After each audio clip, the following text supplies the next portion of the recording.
Hi friends, it's Lindsay from the blog Books for Christian Girls, and welcome to or welcome back to the little corner of the internet where I talk mainly about Christian fiction. Today I am doing a recent reads, and I try to do this every 8 to 12 books, and I have exactly 12 books to talk about, so hopefully it won't take too long. I'm excited to talk about a bunch of these. I had some really good books in the last few weeks. As always though, every book I mentioned I will have linked down below with a very in-depth content review in case you want to check out content warnings or trigger warnings, anything like that. It's linked down below. Also, I typically do these videos in a genre order, so the timestamps are down below if you just want to check out your favorite genre. That is completely fine. And then also, as always, I rank these from lowest rating to highest rating to hopefully end on a good note at the end of this video. We'll see. Hopefully it works out. Let's get started. So the first book I'm going to be talking about today is Abbie's Woods Defending the Nest by Susan Thogerson Maas. This is a little preteen book about 12-year-old Abbie, who right next to her house there is a woods or a forest, and she loves to go there to escape her parents' constant fighting, and she just loves the nature. It's her special place, watching the baby birds and everything. But then one day she notices two boys causing a lot of trouble in the woods, like breaking bottles, glass bottles into the little lake, and just causing a lot of trouble, and she's not going to stand for that. So she kind of starts retaliating, but they don't know it's her. And I can't say that was the best option, but things happen. And so I would say that's maybe 40% of this book, and the other 60% is more about her parents' constant arguing and fighting and verbal fighting and just the possible separation and divorce. I wasn't expecting it to tug on my heartstrings as much. Personally, I would probably give this a 2.5 rating personally. I'm not in the target market. There was a few things I'm like, that probably wasn't the best idea, sweet Abbie, but it was clean. I did appreciate there was no like slang mentioned, which is an odd thing to note, but I feel like in a lot of preteen or middle grade books nowadays there's a lot of slang, and this had none of that, so it was very realistic, but it did tug on my heartstrings a lot. For the category of young adult and fantasy, I have one normal and then two fantasy. I'm just going to stick them together. But the first book is Of Peace and Precipitation by Erin J. Gourlie. I personally gave this a 1 star. This is about a girl who is deemed smarter than her mom because her mom has learning disabilities. So the main girl is constantly doing the bills and doing, all the adult stuff even though she's only in high school. My main problem with this book personally was the major cussing that was just like, it had like F dash dash dash dash, like, it had like that, and that really bothered me. I was not a fan of that. There was quite a few sexual innuendos as well from classmates and schoolmates, and I was just very, I know people talk like that because people, but I don't like reading about that, especially with all the major cussing just all over the place. So unfortunately I gave this one 1 star. I don't really want to talk about it anymore, so moving on. So for the fantasy genre, I read a duology, and the first book was Tainted by Morgan L. Busse. I have been having this book on my TBR for the last 1, 2, maybe even 3 years now. This is a steampunk fantasy, and it was interesting. The premise of this one, though, is Kat, our main girl. It's Catherine with a K, but everyone calls her Kat. And she has this kind of special power or ability where she can cause fires from her hands, she can move objects, she can kind of freeze time as well. And it's a very, she's very much like, what is happening to me? Whenever her emotions go haywire, this happens, and she feels like she's becoming a monster. For me personally, I wasn't a fan of this one, mainly because of the main guy, Stefan. Stefan, is that how you pronounce it? I think that's how you pronounce it. But I already kind of was like about him, and then he did something and I'm just like, you fool. So I was not a fan of their relationship or potential romance. I liked her in a way, but it did feel very YA written, and unfortunately I don't mean that in the best way. I think the best way I can explain my feelings on this one is very similar to how I feel about Wishtress by Nadine that I talked about in my last reading wrap-up, is that I see my friends love both of these books, and I can see why, because the plots are interesting and different and engaging, unique, whichever word you want to use.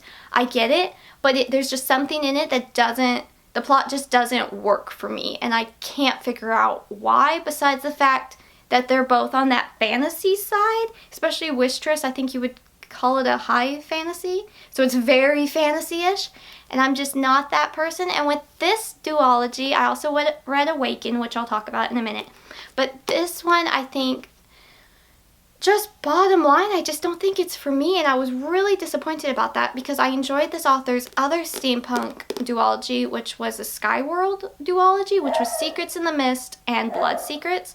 I enjoyed those two. I've talked about those in prior wrap-ups, and I liked those. They were different, they were interesting. Wasn't so much a fan of the whole zombie element of that, but it was still an interestingly done. You hear Daisy in the background. She says hello. She has to say hello. But this one, I don't know. There was just, yes, we have the main guy, and I just really wasn't a fan of his choices. So yes, unfortunately, I gave this one 2 stars. I will be unhauling it because I don't like keeping 2-star books on my shelf.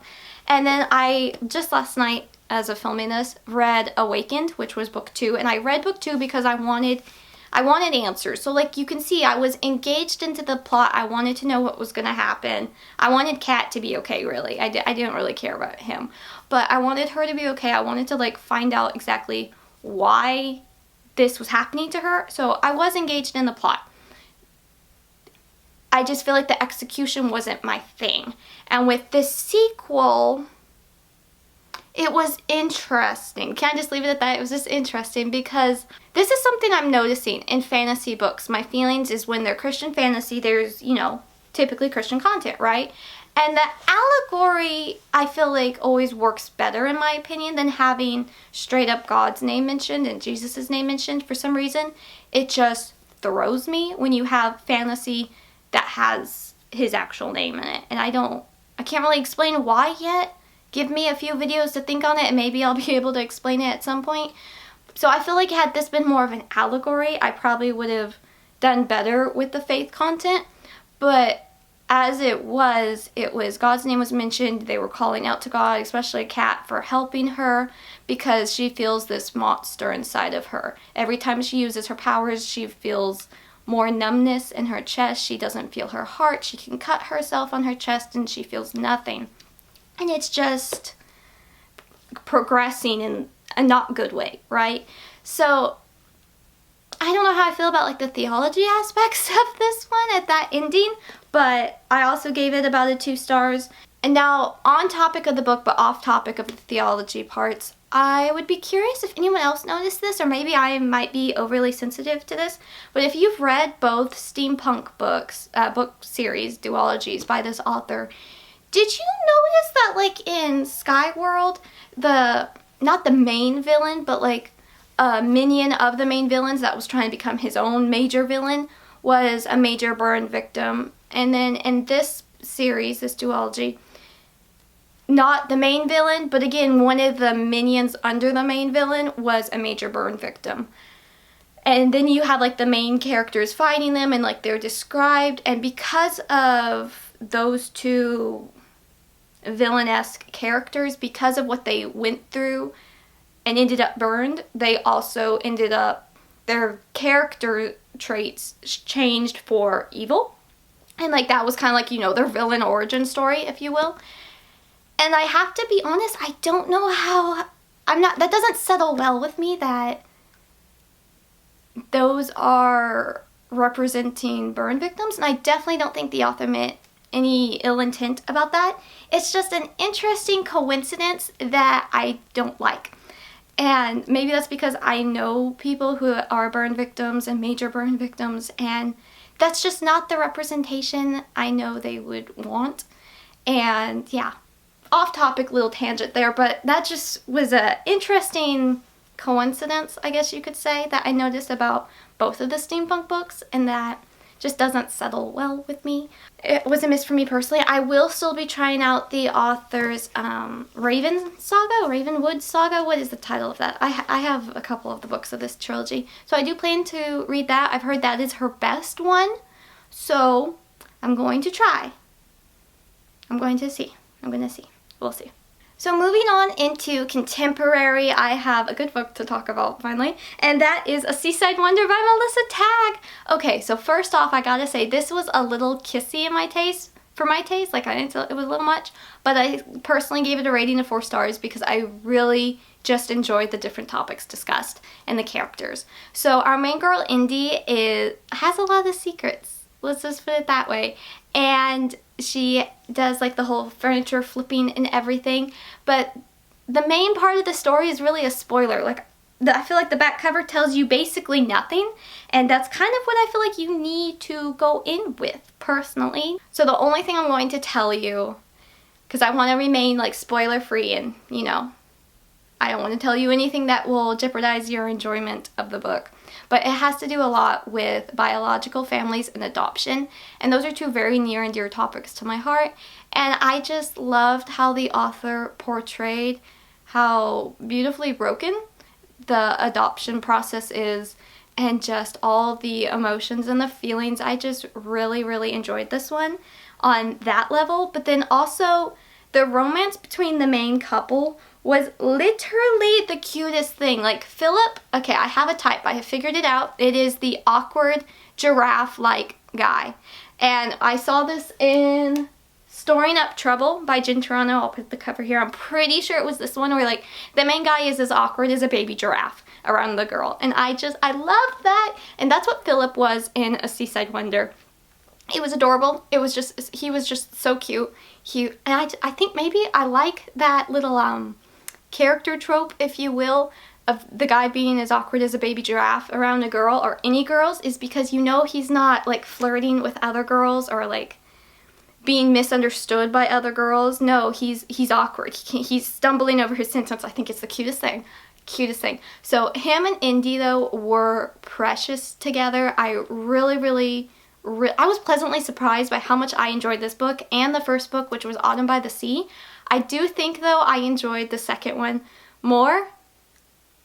I think I said that in my review. I might actually have said the other way, but currently I'm feeling like I enjoyed A Seaside Wonder more. Not sure. I'd have to look at my review. But regardless, really liked both of them. I talked about Autumn by the Sea in my last wrap-up. But A Seaside Wonder was just precious. And I loved that they both have things they're dealing with and a lot of family stuff, but they're able to just talk it out and not, like, they just accepted the other's past and without any like, or like, you know, just any reactions that could cause a misunderstanding. They were just they listened to each other so well, and I just really, really appreciated that. This was very excellent. I do plan to get a copy of both of these books for my shelf, but this one I expect I'll be fangirling about for a bit longer because it was just very sweet and wholesome. A little kissy, but I will overlook that part for me personally, but there's ratings and everything for younger ages, so yes, there you go. So moving on, I'm going to put this book in the mystery suspense category, but it technically could also be in contemporary, technically. But I'm gonna stick it here, and that is Bookshop of Secrets by Molly Rushmeyer. This cover, gorgeous, lovely, deceiving. This looks like a nice, cute, cheesy, you know, cute story. You know, it had a lot of depth to it. So this is a love-inspired book, and I totally pictured this as like a little, like, you know, those mass market tiny books. This is not. This was a full-length book, basic size. And I was very, very impressed by it. It dealt with a lot of hard-hitting topics such as human trafficking and PTSD, but the faith content was just there. It was excellent to see those hard topics discussed, but still have that faith content like up to par with that hard-hitting content. I've talked about this before, and I haven't had many books that do that. This one did, and I was very impressed. So the main girl, Hope, I don't know exactly how to say this, but after someone she knows has passed away that was holding on to her mother's books for her, Is that vague enough? I'm going to put it that way. Hopefully that made sense. But she finds out that those books are being held at a bookshop for her.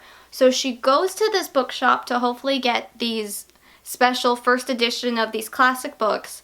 And the man there, the older gentleman, has, I believe it's dementia. And he is not sure what happened to those books and what's going on. So she ends up taking like a part-time job there and helping out at the bookstore and just trying to find her books so she can leave and create her her book-inspired food truck. I'm just gonna put it that way.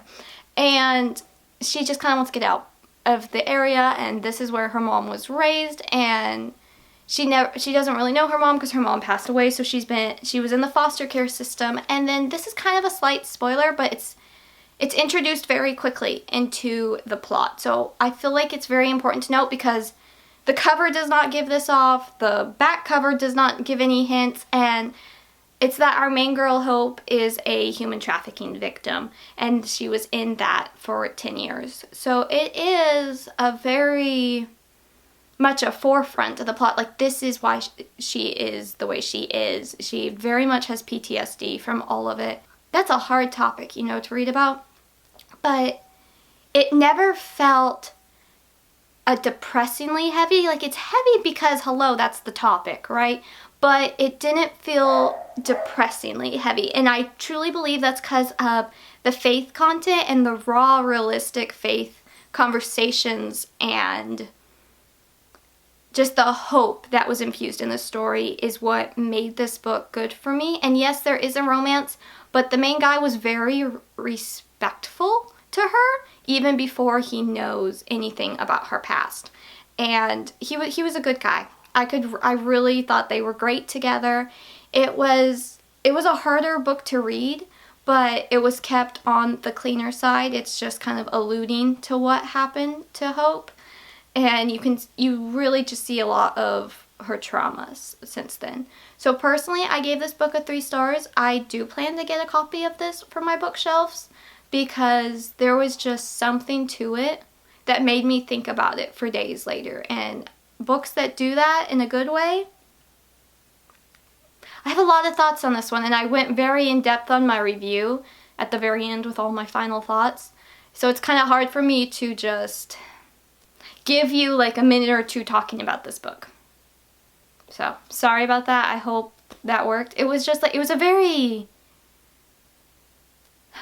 I don't want to say like it was a very serious read because it wasn't serious, but it had that hope in it, and I just really, really liked that hope element. I think my main deal is I wish the cover or the back cover would have at least mentioned about human trafficking because that is such a trigger for so many people, and the PTSD and the panic attacks. I wish that would have been mentioned because I was expecting a cute, cozy, very cheesy mystery based off of this cover and the back cover, and no, it was not that. So I wish that would have been mentioned somewhere. Just a little side note there.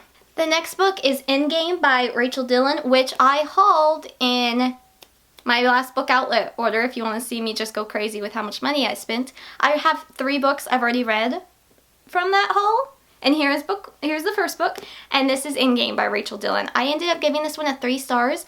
I liked it for different aspects, but let me tell you first about the premise. I'm trying to do better on telling y'all about the plot. How am I doing? Am I doing better? I hope I'm doing better. But this one is Bailey, who is an FBI agent, and then Marco is an NCIS. I never get those in the right order, so I have to look at it when I say it. But different kind of elite members of different military branches or organizations are being murdered, and it's up to them to find out what's going on. And I thought that was an interesting element because you've got all these different branches of government protectors. Is that the right word? I'm not sure, but you've got like the Army Rangers, and you've got FBI, and all these different ones, and it was just really neat to see all these different fields, all these different like criminal justice experts in this book. So we see their main point of view, but we also, as more murders happen, more people get added to their team oh, I think one was a Navy SEAL too. Yeah, a Navy SEAL was in here. I can't remember exactly, but there was a bunch of different branches mentioned, and it was just really interesting. So as each murder happens, there's kind of like a new member gets added to their team from the organization. I'm failing with words now, but they get added. So the team by the end of the book was really great, and I wish the rest of the series would be about it, but it's more about her friends, which I'm excited to read about that. I'll read her friends' stories as well, but I thought it was really interesting to see all the different branches, organization, government protective units. I can't think of the word, but like, you know, you got like Marines, you've got FBI, NCIS, you have the Army Rangers, I think, you have the Navy SEALs, like you have all of those, and I just thought that was really interesting. And like you have, you know, the rivalries between some of them, but they kind of have to put that to the side and focus on the case. So there was that element, and I thought that was very interesting. Now, as far as the main couple went, Bailey and Marco, it felt forced. I'm so sorry. It felt so forced. Like their dialogue felt awkward, and I've never really noticed it this much in a book before, where I'm just like, okay. And this really had that problem, so I really wasn't a fan of them, and I wasn't really a fan of them, but I did really like a couple of the side characters that we see. We see two. We see two different girls' point of view in this that's involved in the case, and I liked seeing them. The main couple, I was just like, oh, we're on having their point of view again? Bummer. You know, so on that, it felt forced. The romance and the conversations between them felt so forced. But what I have to give the author props of on this one, because this was my first full-length book by this author. I had read a love-inspired suspense book by her, but I've never read one of her, you know, full big-length books. And I have to give the author props is that all the details about like the bodies that were found, or like, you know, how it happened, the murder and everything, it was not detailed. It was probably the cleanest in that regard of all the suspense books I've read, and I've read quite a few suspense books. So I really appreciate that. So like if you want to read a suspenseful book, but you don't want the whole like blood, gore, that kind of thing, like if that is, like you like the suspense but you don't like that, you might check out this one, because I thought that was really, really well done. And like I said earlier, I do plan to continue with the trilogy because of her friends are, I'm trying to think. One of them is CIA, and then the other one, I can't remember. What was the other one? State Department. And yes, so I plan to read on those. I hope the writing's a little better, because I wasn't feeling, it was very telly instead of showy, you know? So that was unfortunate, but I did enjoy this one. I'm not sure if I'm going to keep this one yet. I'm going to read the rest of the trilogy first, and then I'll decide if I'll keep them. I'm going to judge it overall like that, because, I mean, I liked it, and it's a red spine. Like, look at that nice red spine. That is an easy, I know exactly where to put that on my bookshelf, so we'll see. I'm not sure yet. Okay, I am so excited to talk about this next book, and that is Never Let Go by Elizabeth Goddard, my first book by this author. This is book 1 in the Uncommon Justice series. After I finished this, I should tell y'all first about what it's about. Let me tell you what it's about, then I'll go into my thoughts. We'll do it that way. So the main girl is a forensic genealogist, which means she gets hired to find people like missing heirs, or in this case, a baby that was abducted 21 years ago from a hospital.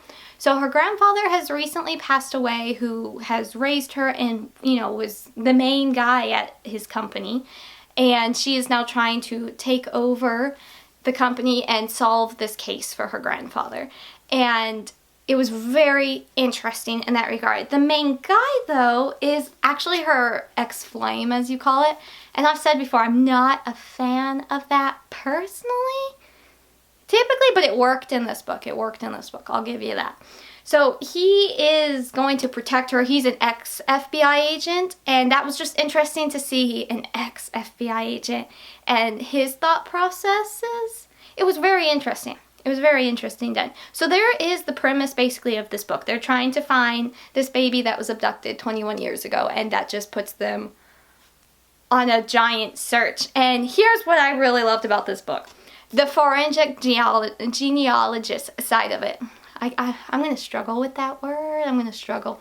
The next day after I read this book, I went antique shopping, and it's like a really, it's not just like an antique like store. No, it's like a legit fair that happens. And it was just fascinating seeing all of this stuff. One of the booths I always like going into has a bunch of old pictures, like 1940s and back pictures, like old pictures. And the photographer in me is just like, the quality of this, it's amazing. But then it's sad, you know, because it's like, where are these people's families? Why don't they have these pictures of their great-great-grandmother, you know?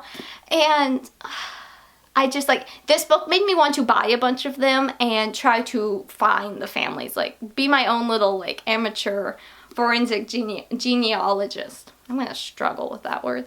And it was just like, hang on a second. I actually, after we came back from antiquing, I had to hop on my Instagram story and share about this book. So yes, I was very much fangirling about this one. It was just intriguing, that whole premise of the forensic genealogist. Forensic genealogy. There you go. That's it. Look at me go. Look at me. I'm getting it. I have to be able to pronounce it if I want to be it, right? So I thought it was very interesting. Halfway through though, like, okay, let's point this out. On the whole X-Flame concept, I'm not a fan of that for multiple reasons I've discussed it before. Bottom line is that I missed seeing why they liked each other. Like that beginning attraction where they're like, oh, that kind of thing. Like, I missed that, right? And you don't typically get that. You just get like recallings of it in a way. So I wasn't a fan of that, but this one, it kind of made sense because our main girl, you know, she digs into people's past to find answers, right? And the main guy, when they were dating Austin, he kept a lot of secrets. Like, he just didn't want to talk about his family or his past, and for good reasons. But that was kind of like their breaking point a couple of years prior to this book starting, and it was very interesting how that was handled. The secrets and that kind of thing, and he just wants to move on. He doesn't want to discuss it. But what she understands that he doesn't is that has shaped who he is. And I thought that was just really interesting. It also was really nice to have both main couples have a faith and like not be necessarily questioning God but relying on God. That was really nice to see, because I feel like the typical formula, if you will, for romantic suspense books is somebody is not a believer or just straight up struggling, and someone has the strong faith, and you have that. But they were much more on like an equal playing field on their faith level, and I liked that. Odd detail to note, but I liked that. The one thing is, like, there wasn't really much discussions of God, but there was a lot of prayers, so I guess that kind of evens it out. But yeah, it was really interesting. About halfway through though, we meet his brother, and I literally had to set down the book and make sure I owned the second book. Like, I went to my TBR shelf. I'm like, I bought the second book, right? And yes, I did. So I will be picking that one up soon because he was lovely. Like, I really liked reading about him. So I'm looking forward to reading his story. And the main girl in that one is a photographer that witnesses a murder. And I'm like, have I read that plotline before? Yeah, probably. Do I still eat that up? Yes. So, because I would go insane. As a photographer myself, I would go crazy. But regardless, I'm very much looking forward to reading that one. That is Always Look Twice. Expect me to talk about that in my next recent reads. I haven't read it yet, but I plan to very soon. This one really shocked me by how much I enjoyed it. I was very, like, I was impressed. The ending was a little, I don't want to say it was out of left field. It was a little out of left field, but I wasn't left unsatisfied, is really the only way I could describe it. So I honestly liked more of the beginning and the middle. The ending was okay. The ending was okay, but I still gave it 4 stars overall. Moving on into historical, I have The Secrets of Emberwild by Stephania H. McGee. This one... Okay, so let's just first point out horses have a lot to do with this book, and I'm personally not a horse girl. And the main girl, I believe it's her father, has The main girl's father has passed away, and he has a giant horse ranch, farm. They breed horses, and like they do the horse racing and everything. So like that is like just a part of her. But she's a woman in the early, like, what was it, like early 1900s, and that's just, you know, not done. And so you have all these different men telling her not to do it. But then here comes the main guy. He's different, and he doesn't see anything wrong with it, of course. And he's trying to find out what happened when his father was murdered when he was younger, and it's kind of, you know, traced back to the secrets of Emberwild, hence the title.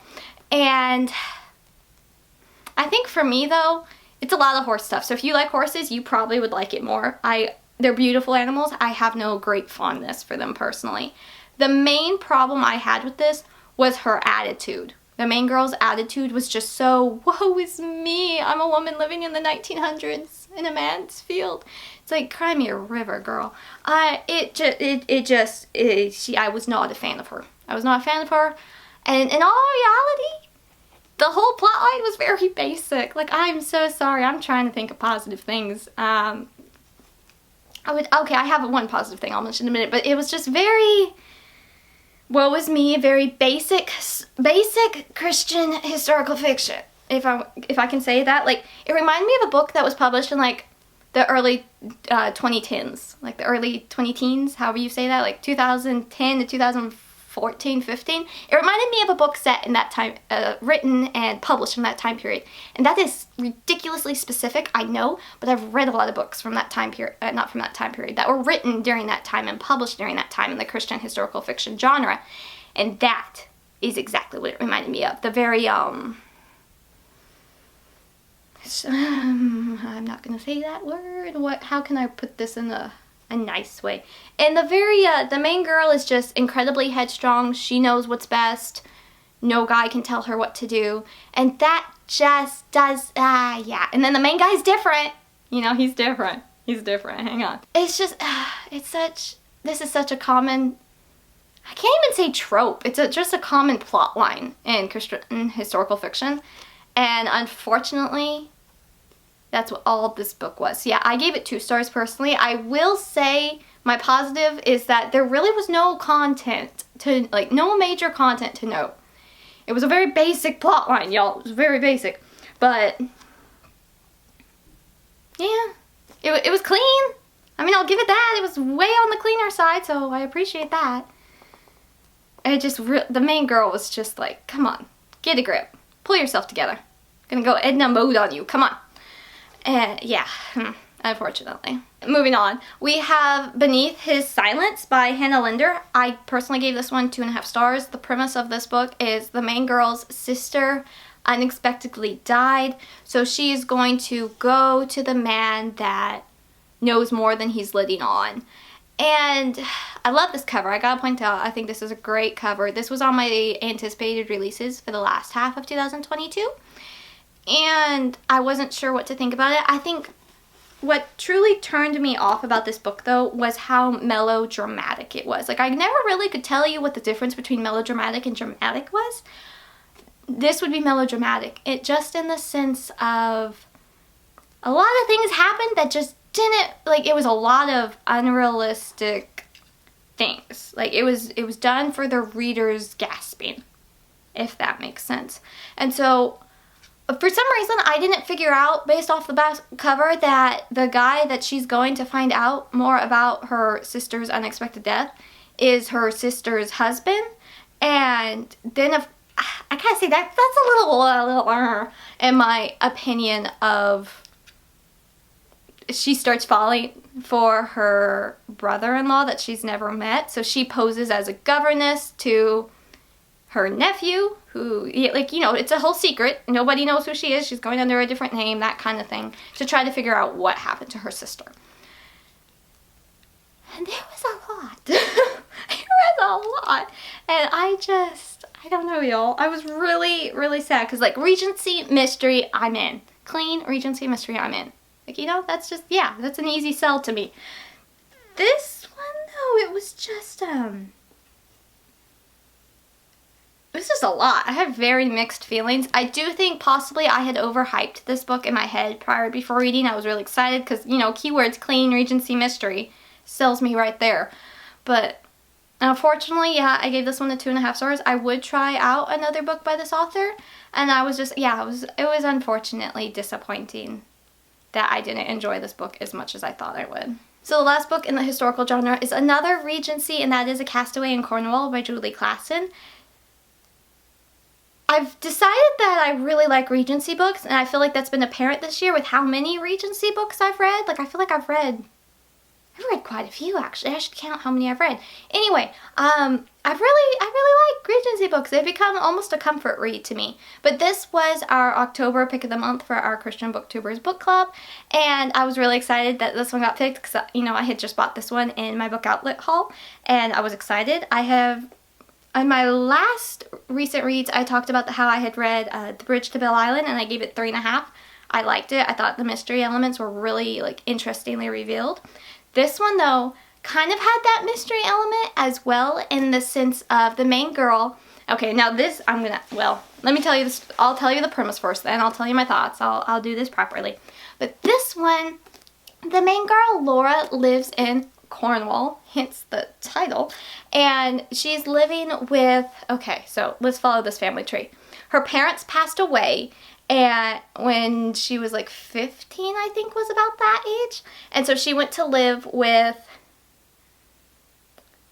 her father's younger sister and her husband. So you've got Aunt Anne, and then, what was the uncle? The uncle is,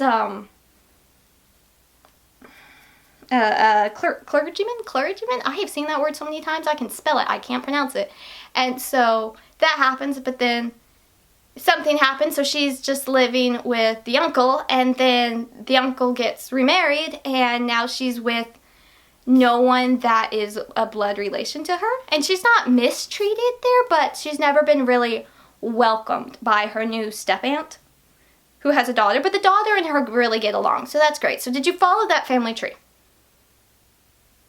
Did you? I just was explaining that because that's why the whole Castaway thing. But anyway, back to the actual part of the plot, is that the main girl, Laura, whenever there's like a shipwreck or that kind of thing, she always walks down on the beach and tries to find mementos from the lives that were lost in that shipwreck.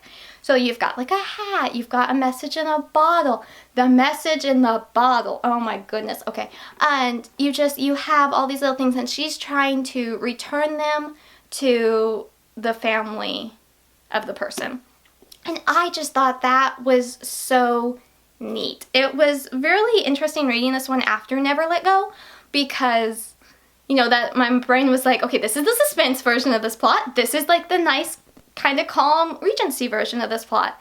And it was really interesting. I'm like, I want to be a lost things finder too. I loved treasure hunting as a kid, this is why. And it was just, that process was very interesting. But one day after a shipwreck, there is an injured man that comes across shore, and of course she has to help. And that just sets the plot into motion. Who is this man? He's not waking up. Okay, he wakes up. Who is this man? Oh, I don't know if he's being truthful. That kind of thing. And it was really interestingly done, because this is also set like during the war of, like, you know, England and France, that Regency, early 1800s time period. And I don't really know too much about that. So it was really interesting to see this perspective from that time of history. What else can I say about this book? I really can't tell you too much. It's a 400-page book. It does not look that thick, but it is almost 400 pages. Does it look like 400 pages to you? It doesn't to me. But I have to say, I flew through it. There was not a slow moment in this story to me. It's definitely not fast-paced, but I just really, really, really loved the main girl, Laura. She just had such compassion for everyone and helping them, and it was just really, it was lovely to read about that. It kind of reminded me of Abbie from the Librarian of Boone's Hollow. Not quite that much, but I still did really, really like Laura and her kindness and compassion for others, and just how different things were revealed. So yeah, I enjoyed this one. I gave it a 4 stars. If I could, I think I would give it a 3.75, but I'm not gonna do that. I can't even do half-star ratings on Goodreads. That will be a burr in my saddle, a bee in my bonnet, whichever phrase you want to use. I was gonna say a burr in my bonnet, but that makes no sense. So regardless, Goodreads, why can't I have half-star ratings yet? You're doing all these unnecessary updates. I'm just saying, we need half-star ratings. So regardless, I think I'd give this one 4 stars. I really enjoyed it. And so far, I'm 3 for 3 on my book outlet haul. So if you are placing your guess on how many books you think I'll enjoy on my book outlet, it is at least 3 thus far. Yay! And then for the last category we have is just like clean fiction. And I read Bluebeard, I can't pronounce this title to save my life. I read Bluebeard and the Outlaw by Tara, and I believe it's Grace, or is it Gracie? Somebody let me know. I know I've heard this author mentioned before. I feel like I've heard it as Tara Grace. Tara Grace? I gave this one 3 stars. It was an entertaining, quick read. It is Robin Hood meets the Bluebeard story. And I really didn't know anything about the whole Bluebeard story with the whole, like, old man, well, I'm gonna say old man, a man that gets married and, like, tells the wife, don't open this room. And then there's bodies in that room. Like, and I think for me, that was the main part of this book I didn't like, were those elements with the whole bodies. That was like, what's wrong with this man? But yeah, that was interesting. But it also had fays, which is like fairies, right? Like they're just trendy fairies. Is that what a fae is? I have no idea. This was my first book with fays, and that was interesting, I suppose. Again, I'm not big into fantasy, y'all. I'm trying. I am trying. I've had some successes. You can't tell from this video, but I have had successes. And you know, it was just interesting. It was interesting. It was a quick read. It was on Kindle Unlimited. I just read it. The main girl was a little too perfect, but you know, she was Robin Hood, so you kind of have to allow for that. And yeah, that's all I got. That's all I got. It was interesting. It was entertaining. It was a quick read. Yeah, the main thing I just didn't like about this book was the Bluebeard part of it, with the whole bodies and the corpse and just the room. Don't go in the room. Oh no, you're in the room. You've got to die too. That kind of thing. Like that just, yeah, no, that wasn't it. But I did really like that Robin, the girl's name was Robin, but she was called Hood. Her little like band of merry men, all of their names and everything, those were her brothers, her younger brothers, and I really liked that. I thought that was really cute. I like sibling stories. That's just what that is. And yeah, it's part of a series, but from my understanding, they're not connected to any others because it's a bunch of different authors. And it's all really about like villains and like that kind of storyline from my understanding. I have a couple I'd like to read, but I don't know. I definitely won't read all of them. From my understanding, they're not connected. This last few chapters, though, do mention characters from another series by this author that I haven't read, so those parts were lost on me. But yeah, overall, not bad. All right, there we go. A lot of those were ebooks. Like half of the books I talked about today were ebooks. So I don't have too many to hold up. But I did, overall, I guess you could say I had pretty good ones, I guess, right? I mean, definitely, without a doubt, my winners were Never Let Go, A Seaside Wonder, and A Castaway in Cornwall. But, I mean, there was other good ones, too. There were some other good ones, too. So, not too bad, I suppose. I'd love to know if you've read any of these. If we have differing opinions, please be nice. That's all I ask. I'm a sensitive soul, you know? So, just be nice. That's fine. And, yes, I will see y'all next time. Do any of these sound interesting? How did I do on telling y'all about the premises? Did I do better? I've been trying to focus on telling y'all more about the actual book than just my feelings. I just always assume that people like already know about the books because I've talked about them before, you know? So hopefully I gave a little bit. I want to try to give off what got me interested in the book, just tell y'all that part because I feel like then I'm not giving the whole back cover. I'm not giving y'all nothing, you know? That's like a good in between. So hopefully I did okay. Let me know your honest thoughts. How did I do? It's okay. Nicely, please. And yes, that is it for this video. Have you read any of these? Do you want to read any of these? I'd love to know. And I will see y'all next time. I am Lindsey from the blog booksforchristiangirls.blogspot.com, where there There's a new review every Monday and Friday. I try to post a new video on this channel every other Friday, though I'd like to do a little bit more, so we'll see how that works out. And then I'm also on Instagram, and I post every Saturday, and then I'm on my stories quite often, so I would love to see y'all over there. I like fangirling about books. If you want to see more like real-time updates though, Instagram and Goodreads would be the places to follow. So I will see y'all there. Thank you so much for watching, and have an absolutely lovely rest of your day.